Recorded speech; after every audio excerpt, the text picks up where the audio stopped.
Bom dia, Escola de Profetas. Bom dia. Bom dia para você de casa. Espero que todos estejam bem e que vocês tenham aproveitado bastante o ano bíblico de hoje. E preparamos esse vídeo para que possa agregar ainda mais o conhecimento de vocês a respeito do que estudaram hoje. E hoje estamos com uma aluna nova. Pode se apresentar? Bom dia. Bom dia, irmão Wesley. Bom dia, igreja. Bom dia. Bom dia para você que está aí em casa. Como o irmão Wesley falou, eu sou aluna nova, meu nome é Laís, tenho 19 anos e sou daqui de Pernambuco mesmo. E agora, nesse momento, eu convido a todos e convido você que está aí em casa também a se ajoelhar para fazermos uma oração.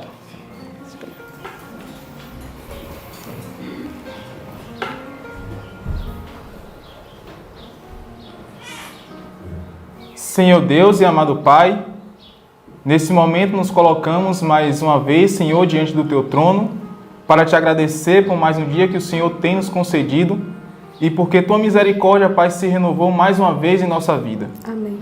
Que o Senhor possa nos ajudar a compreender a mensagem que o Senhor quer nos passar nesse dia de hoje, nesta manhã. E que o Senhor também, Pai, que o Teu Santo Espírito também possa iluminar aqueles que estão nos assistindo, para que eles também possam compreender também, Senhor, a Tua palavra. Que o Senhor possa dirigir esse estudo de hoje. É isso que nós te pedimos, te agradecemos por Jesus. Amém. Amém.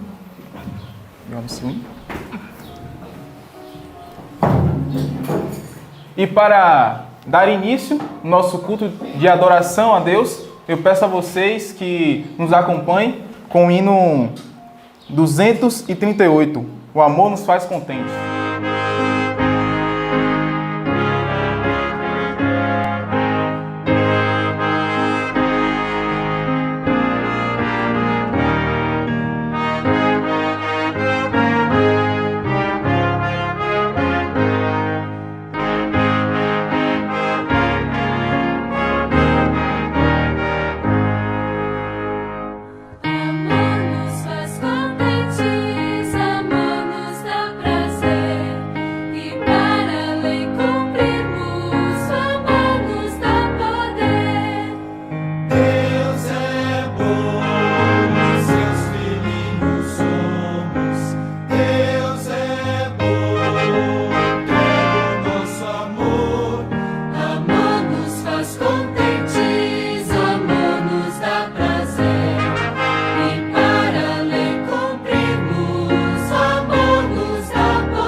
Nesse momento eu convido a todos e a você que está em casa também a abrir sua Bíblia para recitarmos o verso dessa semana. O verso dessa semana está no capítulo 12 do livro de São Lucas, do versículo 3 ao versículo 7. Vamos recitar no 3? 1, 2, 3. Lucas 12, do 3 ao 7. Porquanto tudo que em trevas dissestes, a luz será ouvido, e o que falastes ao ouvido no gabinete, sobre os telhados será apregoado. E digo-vos, amigos meus, não temais os que matam o corpo e, depois, não tem mais que fazer. Mas eu vos mostrarei a quem deveis temer. Temei aquele que, depois de matar, tem poder para lançar no inferno. Sim, vos digo, a esse temei. Não se vendem 5 passarinhos por 2 cetis? E nenhum deles está esquecido diante de Deus. E até os cabelos da vossa cabeça estão todos contados.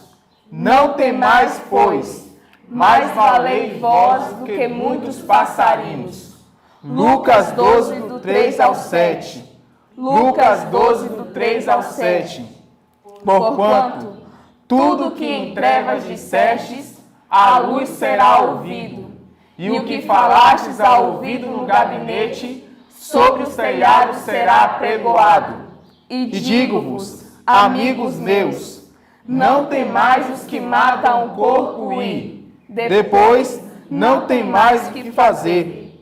Mas eu vos mostrarei a quem deveis temer. Temei aquele que, depois de matar, tem poder para lançar no inferno. Sim, vos digo, a esse temei. Não se vendem 5 passarinhos por 2 cetis? E nenhum deles está esquecido diante de Deus. E até os cabelos da vossa cabeça estão todos contados. Não temais, pois, mais valeis vós do que muitos passarinhos. Lucas 12, do 3 ao 7. Lucas 12, do 3 ao 7. Porquanto, tudo que em trevas dissestes, à luz será ouvido. E o que falastes ao ouvido no gabinete, sobre os telhados será apregoado. E digo-vos, amigos meus, não temais os que matam o corpo e, depois, não tem mais que fazer. Mas eu vos mostrarei a quem deveis temer. Temei aquele que, depois de matar, tem poder para lançar no inferno. Sim, vos digo, a esse temei. Não se vendem 5 passarinhos por 2 cetis? E nenhum deles está esquecido diante de Deus. E até os cabelos da vossa cabeça estão todos contados. Não temais, pois, mais valei vós do que muitos passarinhos. Lucas 12, do 3 ao 7. Amém. Bom dia, amados. Bom dia. Bom dia, você aí de casa. Veja só, você está ficando cada vez mais íntimo da nossa casa.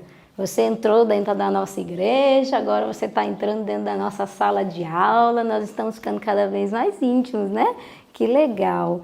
Que bom é podermos estarmos juntos para estudarmos a palavra de Deus. E hoje o estudo está fantástico. Todos os estudos são bons, né? Mas esse está espetacular. Jesus falou muitas coisas bonitas, trouxe muitas lições para o nosso coração e hoje nós vamos meditar um pouquinho daquilo que o Senhor Deus colocou na palavra dele para que nós pensássemos, né? Então, seguindo o nosso guia, hoje nós nos dedicamos a estudar o Evangelho de João. Evangelho de João, né? Nós estamos lá lendo o finalzinho do capítulo 13 de João e também lemos João 14, João 15 e 17. João 14 é muito conhecido, né? Geralmente as pessoas falam muito desse texto, que é um texto muito bonito.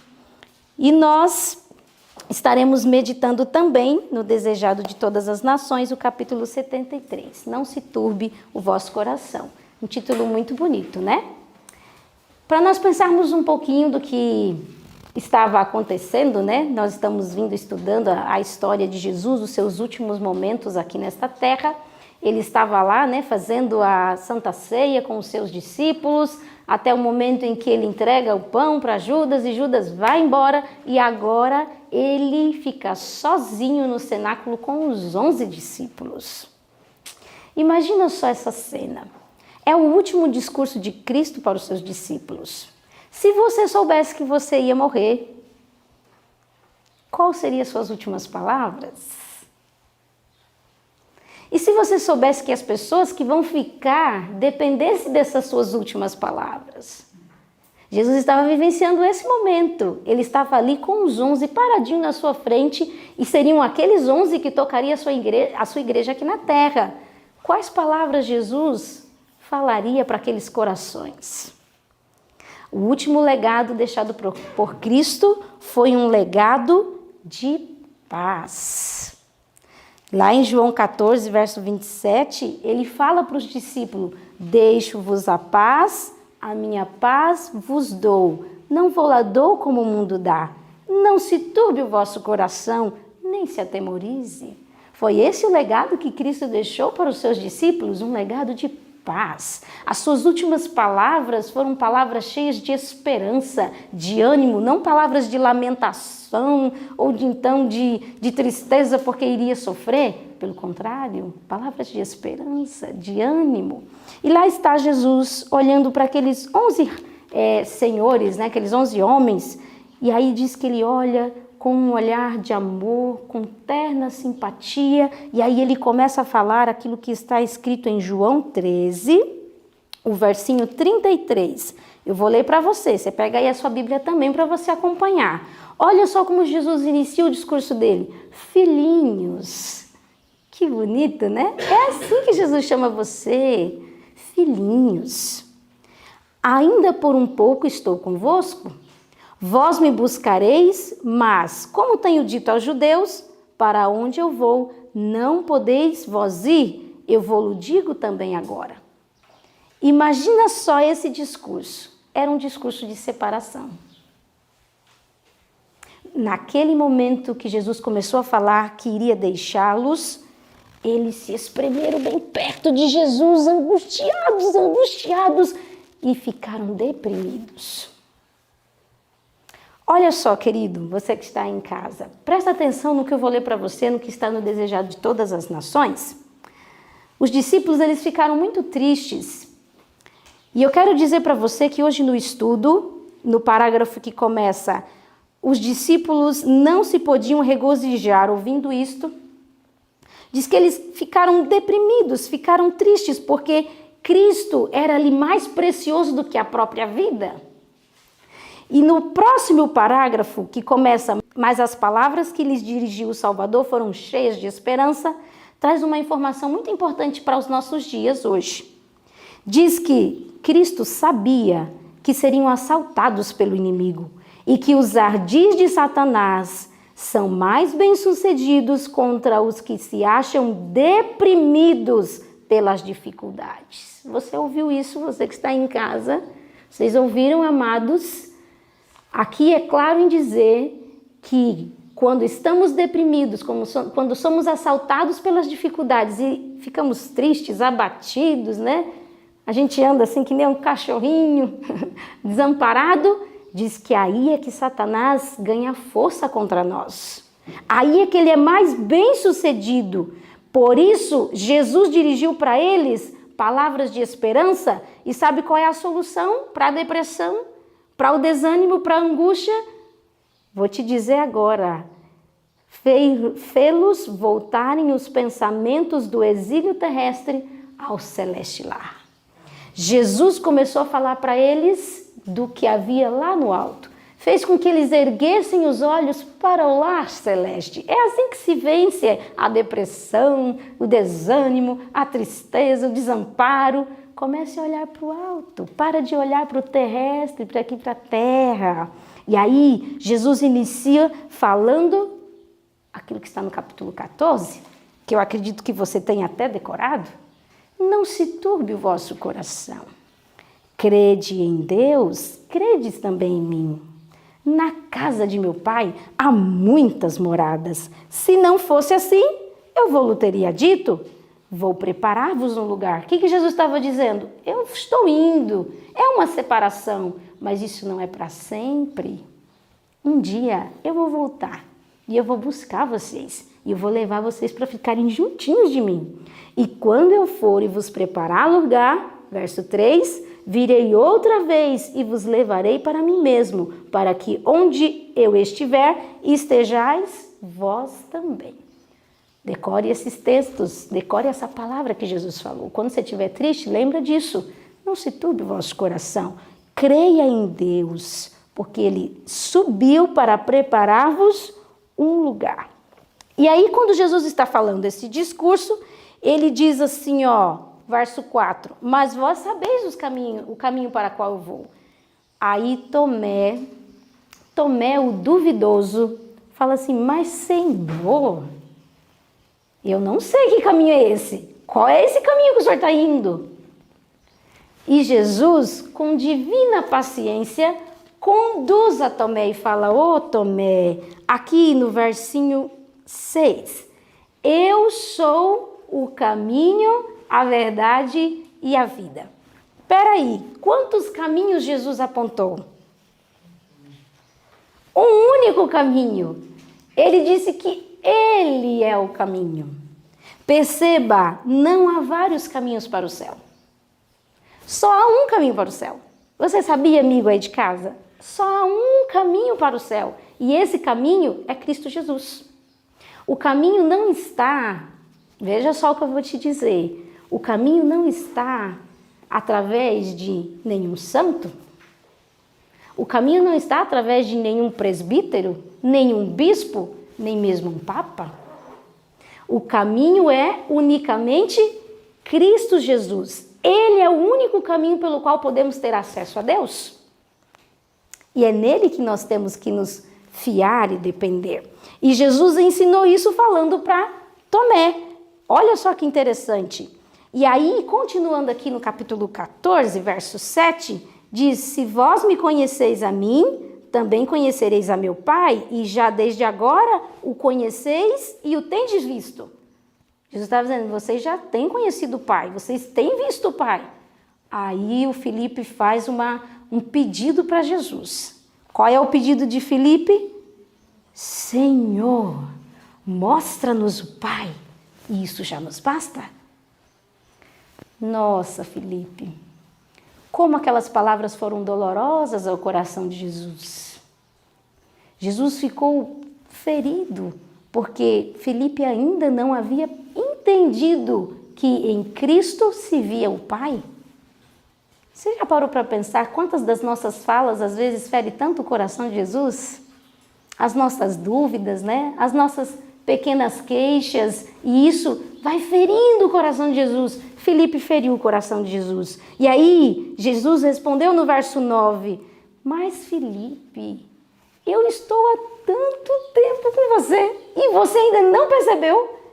Você ainda não entendeu? Quem vê o Pai, vê. Quem vê a mim, vê o Pai. E como dizes tu, mostra-nos o Pai. Como somos lerdos, né, para entendermos aquilo que Jesus tantas vezes tenta nos ensinar. Filipe estava sendo bem lerdinho para entender as verdades de Deus, mas mesmo assim, Jesus com paciência o conduz.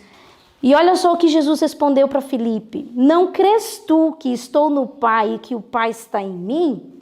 As palavras que eu vos digo, não as digo de mim mesmo, mas o Pai que está em mim é quem faz as obras. Ele está dizendo, Filipe, pelo menos creia que o Pai está em mim pelas obras que eu tenho feito. Isso revela o Pai.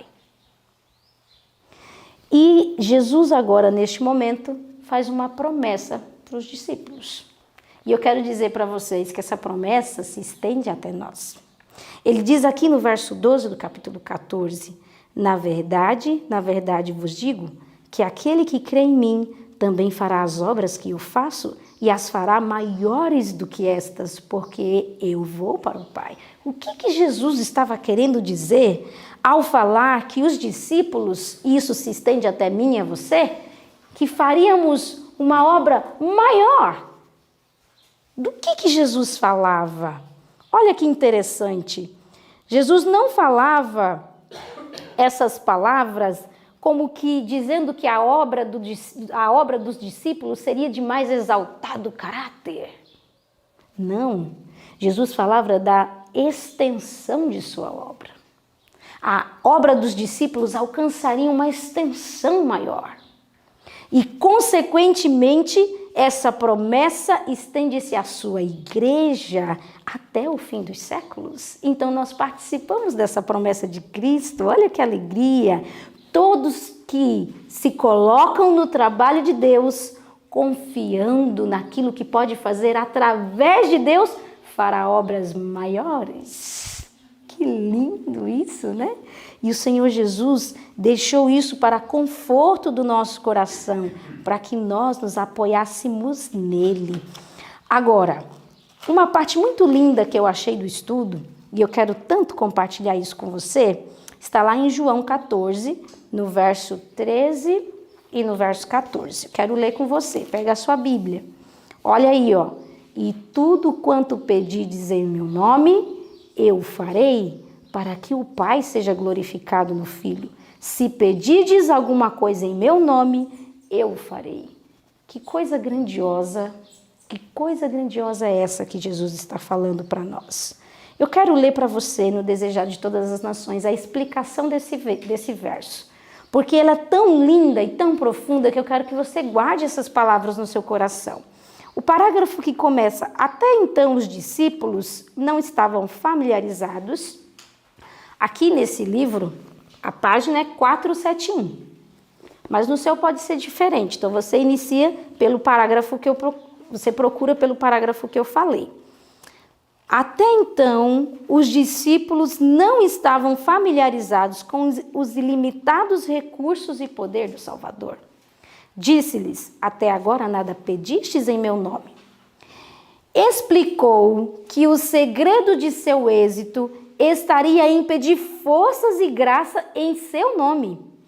Ele estaria diante do Pai para fazer a petição por eles. A prece do humilde suplicante apresenta como seu próprio desejo. Olha que negócio incrível, que negócio lindo isso daqui. Aquilo que você pede, humilde suplicante, Cristo Jesus apresenta como se fosse o próprio desejo dele. Que coisa linda! Toda sincera oração é ouvida no céu. Você crê nisso, igreja? Sim. Você aí de casa tem que crer também? Toda oração sincera é ouvida no céu. Imagina só, talvez não seja expressa fluentemente, mas se nela estiver o coração, acenderá o santuário em que Jesus ministra e ele a apresentará ao Pai sem uma palavra desalinhada, sem uma dificuldade de enunciação, bela e fragante com o incenso de sua própria perfeição. Gente, isso aqui é lindo demais! Você sabia que é assim quando você ora? Quando você ora de todo o coração, sincero, suplicante diante de Deus, é assim que a sua oração sobe ao santuário do Senhor. Em perfeição. Que lindo isso daqui. E sabe, quando Jesus incentivou os discípulos a orar em nome dele, ele estava querendo ensinar princípios preciosos. Um deles é: por que temos que orar em nome de Jesus? E isso eu achei fantástico, porque no nome de Jesus todos nós podemos subsistir diante de Deus. O nosso valor, ele é estimado em virtude do sangue de Cristo. Você é aceito diante do Pai através do nome de Jesus e o seu valor está nisso. E eu quero te dizer uma outra coisa tão linda e tão importante, que é com um parágrafo que começa: o Senhor fica decepcionado. Eu li esse parágrafo ontem para os alunos. Porque muitas vezes nós cometemos o belo erro, o terrível erro, na realidade, de ficar se menosprezando. Eu não sei fazer nada, eu não sei falar, eu sou assim, miserável. A gente começa a se depreciar, né? Se diminuir. E olha só o que o Senhor Deus trouxe no estudo de hoje. O Senhor fica decepcionado quando o seu povo se estima de pouco valor. Deus fica triste. Deseja que sua escolhida herança se avalie segundo o preço que ele lhe deu. Qual foi o teu preço, pecador? Foi o sangue de Cristo. Está aí o seu valor. Está aí a sua importância. Deus a queria, do contrário, não enviaria seu filho em tão dispendiosa missão de a redimir. Deus te quer. Olha que lindo. Tem para eles uma utilidade e agrada-se muito quando lhe fazem os maiores pedidos, a fim de que glorifiquem o nome. Podem esperar grandes coisas se têm fé em suas promessas. Glória ao nome de Jesus. Que lindo isso daqui. Agora, o que significa orar no nome de Jesus? Você sabe? É importante sabermos disso, porque não é simplesmente proferir palavras. Em nome de Jesus, selou a oração e vai embora. Não, significa carregar este nome, aceitar-lhe o caráter, manifestar-lhe o Espírito e fazer suas obras. Significa isso. Orar em nome de Jesus é você receber em você o caráter de Cristo. É você fazer a mesma obra que Jesus fazia. É você ter o mesmo Espírito que Cristo tinha.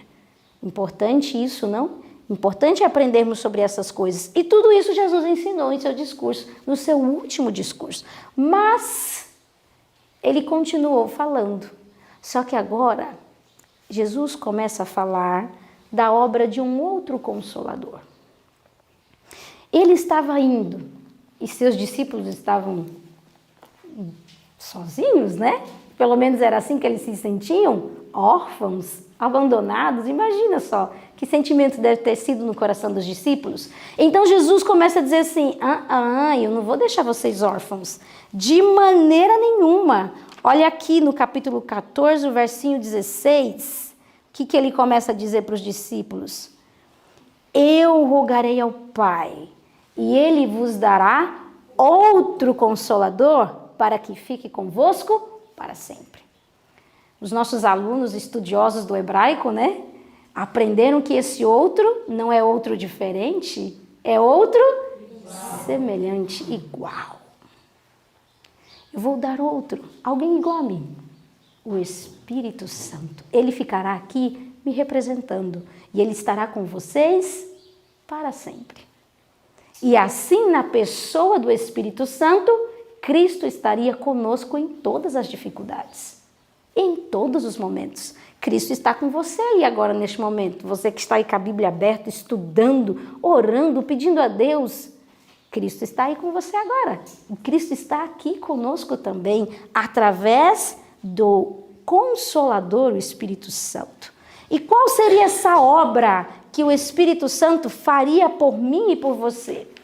Aqui na página 474, com um parágrafo que começa dizendo assim: em todos os tempos e lugares, olha que verdade tão preciosa, meu irmão e minha irmã, creia em nome de Jesus nisso daqui, porque isso daqui é verdade. Essa é a verdade. Em todos os tempos e lugares, em todas as dores e aflições, quando a perspectiva se afigura sombria e cheio de perplexidade o futuro, e nos sentimos desamparados e sós, o Consolador será enviado em resposta à oração da fé. As circunstâncias podem nos separar de todos os amigos terrestres, nenhuma, porém, nem mesmo a distância, nos pode separar do celeste Consolador. Onde quer que estejamos, aonde quer que vamos, ele se encontra sempre à nossa direita para apoiar, suster, erguer e animar. Amém. Que lindo isso aqui. Glória ao nome de Jesus. Você tem um amigo que não te desampara nunca, o Espírito Santo. Ele está ali para te apoiar, te suster, te erguer e te animar. E esse Espírito, aqui em João 16, verso 13, diz que guiaria os discípulos a toda a verdade. Você quer conhecer toda a verdade? Você quer saber dos princípios do céu? O Espírito Santo de Deus te guiará a toda a verdade. E não só isso, aqui diz que, no verso 8, ele faria uma obra muito especial, no capítulo 16 de João. E quando ele vier, convencerá o mundo do pecado, da justiça e do juízo. Quem é que convence do pecado? O Espírito Santo. Às vezes a gente cai na besteira de pensar que é o que a gente fala, né? Que é o que a gente prega, mas a nossa pregação é inútil se não for acompanhado do poder do Espírito de Deus, que é aquele que converte o coração, que alcança as pessoas. E você sabe que o pecado que o Espírito Santo convenceria está descrito no verso 9. Do pecado, porque não creem em mim.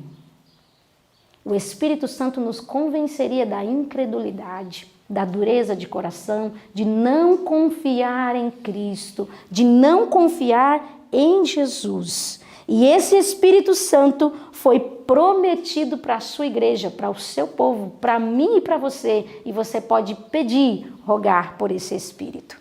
E sabe, Jesus falou essas palavras animando o coração dos discípulos, e eles realmente ficaram animados, mas ainda havia aquele clima assim meio de mistério, o que vai acontecer a partir de agora? E diz que eles cantaram um hino. Você sabe qual foi o hino que eles cantaram? No estudo de hoje falou qual foi o hino que eles cantaram. Que legal isso, né? Eles cantaram o Salmo 117. E eles louvaram esse salmo, e aí então eles saíram do cenáculo. E lá estava Jesus andando com os seus discípulos. Jesus estava andando com os seus discípulos e estavam, cada um, pensando na sua cabecinha. Diz que eles estavam se dirigindo ao Monte das Oliveiras, estavam indo lentamente, caminhando, preocupados, cada um com o seu próprio pensamento. E aí Jesus quebra o silêncio e fala assim: todos vocês me abandonarão nesta noite. Todos vocês se escandalizarão, fugirão e me deixarão sozinho. Quem é que protesta contra essas palavras? O famoso Pedro. Pedro não podia ouvir aquilo e ficar calado de jeito nenhum. Ele pegou e disse assim: nunca, Senhor, ainda que todos esses te neguem, eu não te negarei. Eu não vou te abandonar. De jeito nenhum. E aí Jesus fala: na verdade te digo, vai sim, Pedro. Fala: jamais, Senhor, jamais, de jeito nenhum. E diz que naquele momento, Pedro falava com palavras sinceras, mas era movido pelo amor próprio, pela segurança em si mesmo, pelo orgulho, e ele até julgou que Cristo estava sendo cruel para com ele. Como assim? O senhor não está confiando no que eu estou falando? Achou que Jesus estava sendo cruel e o orgulho de Pedro foi ferido. Na verdade, Pedro não se conhecia. Ele não sabia desses miasmas que havia em seu caráter e se fazia necessário que Pedro passasse por essa dificuldade para que ele entendesse o quanto ele precisava depender de Jesus. Mas uma coisa tão linda que eu acho nessa situação de Pedro, sabe qual é? Jesus confirmou e disse: não, Pedro, vai sim, vai acontecer. Mas depois que isso acontecer, depois que você me negar, o galo vai cantar 2 vezes, você vai me negar 3 vezes, viu? Jesus deu os detalhes. Depois que isso acontecer, eu quero dizer para você, eu vou adiante de vós para a Galileia e vou esperar vocês lá, nós vamos ter um encontro lá. Nessas palavras, Cristo estava dizendo, antes que o negasse, Pedro estava recebendo a certeza do perdão. Você consegue imaginar o quanto isso é maravilhoso? Antes que Pedro negasse, Jesus já estava dando a certeza do perdão. Pedro, mas eu vou te encontrar lá na Galileia. Eu vou te perdoar, Pedro. E ainda eu vou restaurar ainda o seu caráter. Você realmente vai ficar restaurado e transformado. Que glorioso é pensar dessa maneira como Cristo guia as suas ovelhas. E assim Ele guia nós. E é neste momento que Jesus fala daquele momento tão especial sobre a videira.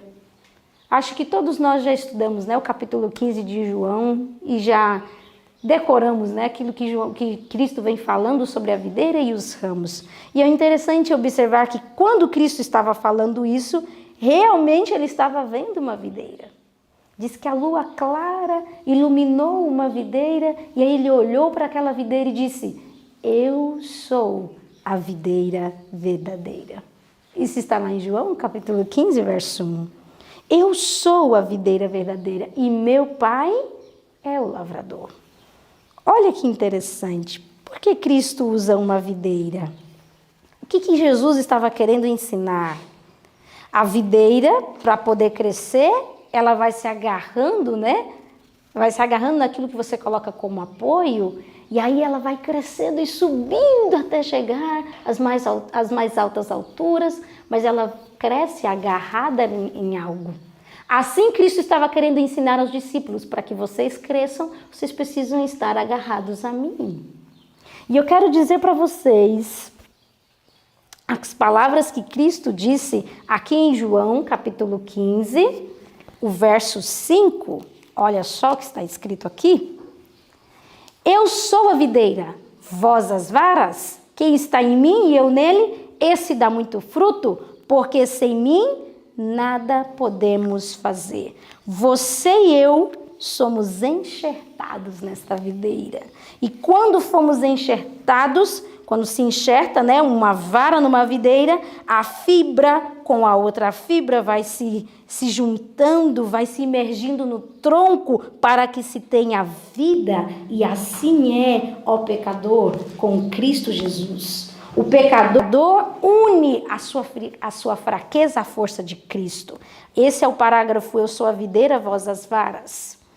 E aqui diz que na nossa fragilidade nós podemos nos ligar à resistência do Salvador. Assim, o pecador possui a mente de Cristo, sua humanidade tocou a nossa e nossa humanidade tocou a divindade. Assim, pela operação do Espírito Santo, o homem torna-se participante da natureza divina e é aceito no amado. O que é isso que Jesus estava nos ensinando ao falar sobre a vara que era enxertada na videira? E ele diz que essa vara dá muito fruto. No verso 8 ele fala sobre isso, no capítulo 15. Que frutos são esses? O fruto do Espírito Santo. Aquele que está em Cristo dá o fruto da santidade, dá o fruto do amor. E assim somos conhecidos como seus discípulos. O verso 7 do capítulo 15 diz: se vós estiverdes em mim e as minhas palavras estiverem em vós, pedirei tudo o que quiserdes e vos será feito. De que maneira se dá fruto? Jesus não fica atropelando para que demos frutos. Ele diz: as minhas palavras têm que estar em vocês. Que preciosas lições Jesus nos ensinou. E o estudo ele encerra com o capítulo 17. No capítulo 17, Jesus, como consagrado sumo sacerdote, ele ora pelos discípulos. Mas o verso 20, ele faz uma oração tanto especial. E não rogo somente por estes, mas também por aqueles que pela tua palavra hão de crer em mim. Queridos, que precioso é saber disso. Você que está em casa, Jesus orou pela tua vida. Como um sumo sacerdote, ele intercedeu pela sua história.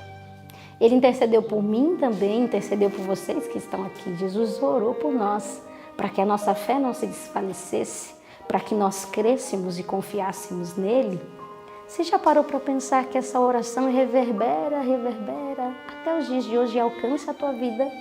Essa oração que Cristo fez lá em prol dos discípulos e de você e de mim, ela ainda está queimando diante do trono de Deus.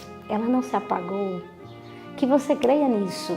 Quando vierem as dificuldades, os problemas, quando vierem as provas e tentações, eu quero que você lembre desse versículo de João 17, verso 20. Jesus orou pela tua vida, para que você não desfalecesse, para que você fosse vitorioso em Cristo Jesus e que todas essas palavras ficassem dentro do teu coração. Que nesse dia você seja tremendamente abençoado com todas essas lições que o Senhor Jesus nos deu no seu último discurso. Que palavras que nos inspiram esperança e confiança naquele que tudo pode. Você é aceito no amado. Louvado seja o Senhor. Quero convidar vocês a orarem e também a você de casa a dobrar os joelhos e orarmos ao Senhor.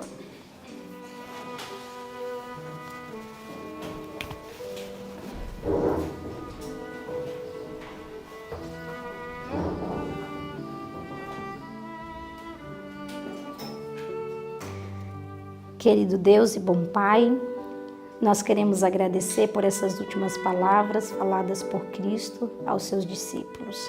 São palavras que alcançam a nós, são palavras que servem ao nosso coração, à nossa história, à nossa vida. E nós queremos implorar, Senhor Deus, que possamos passar o dia hoje em meditação, em tudo isso que falamos e comentamos aqui. Ajuda os nossos amigos de casa, Senhor Deus, a confiarem e dependerem de Ti. Ajuda também a nós, Senhor Deus, a estarmos totalmente entregues em Tuas mãos, acreditando, confiando naquilo que foi dito e escrito aqui no Evangelho de João, que nós somos amados por Ti, que temos um preço, que é o preço do sangue de Jesus, um preço valiosíssimo, Senhor Deus, e também cremos de que o Senhor tem uma intercessão em nosso favor. Louvamos o Teu nome porque o Senhor tem nos dado tantos benefícios, tem nos abençoado tanto. Ajuda-nos a termos os nossos olhares voltados para aquilo que é celeste. Nos entregamos em Tuas mãos, em nome de Jesus. Amém. Que o Senhor Jesus então te abençoe. Um ótimo dia para você e até amanhã.